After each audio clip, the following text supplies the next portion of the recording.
Okay, guys, if you saw the toy video earlier about how we brought out the gifts and abilities of these people and they made these great toys so the kids could come here and have fun, if you thought that was amazing, I really, this blows my mind. So this man is a very intelligent man. I would love him to explain to us about solar and how this all comes about, because he's a very smart guy. A lot of this place is running off its own power, but I'll let Arnold explain all this amazing stuff. Yes, I will keep it short. Most people think when they see the globe that the solar irradiation is according to the equator of the world, but this is actually not quite true, because the solar horizontal irradiation is quite distributed different. According to the surface of the Earth, there's much in Australia, only little in Canada, and not much in Europe.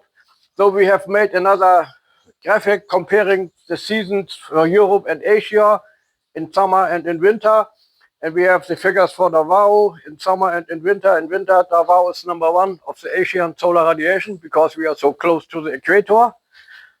Then we have compared the Sorry, so are you telling me, for an average Joe like me who doesn't understand too much, are you saying that Davao is a good place to run solar energy? Yes. Okay. It's the very best place, and I wonder why there are not more customers using solar energy. Yes. Because you have high solar irradiation in winter, 4.9 kilowatt hours per square meter per day.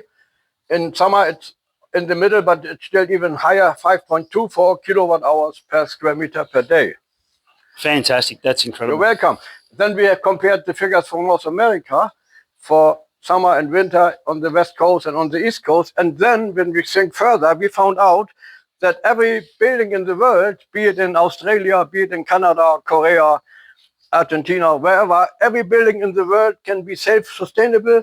It can supply its own needed energy by what is available on the property. In this case, as we are here, we have the sun and we have some wind, so we can adapt this to the situation of every location in the world. That's absolutely incredible. Now, for me personally, guys, I've got a dream and a vision, and I know it will come to pass. I actually want to live on this island, and I'm happy to know that there's a lot of power that comes to this place, right? Actually, but secondly, I felt blessed because I would love my place to be self-sufficient. So I will be using this gentleman here, and if anybody's got any questions about it or how to contact them, they can reach out to me personally, or they can contact the man directly, okay? Yes. And we will endeavour to put a little trailer in there with some contact information, okay? And the target of all this is, based on this foundings, that we don't need any utility, we don't need utility electricity, we don't need coal, we don't need any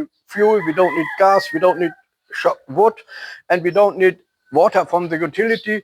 Every house in the world can be self-sufficient on its own property. Thank you very much. And that in itself is such a great thing, that the house can be sovereign. It can sustain. I know in the Philippines, Samal Island and places like that, unfortunately, we have a lot of brownouts. But when you're in somewhere like this, the brownout could happen and you won't even know, because everything else is in place. So it's a fantastic thing, guys. And if you want to know more, reach out. Happy to pass on information. Yeah, blessing, awesome. And yeah, thanks, guys. You're welcome.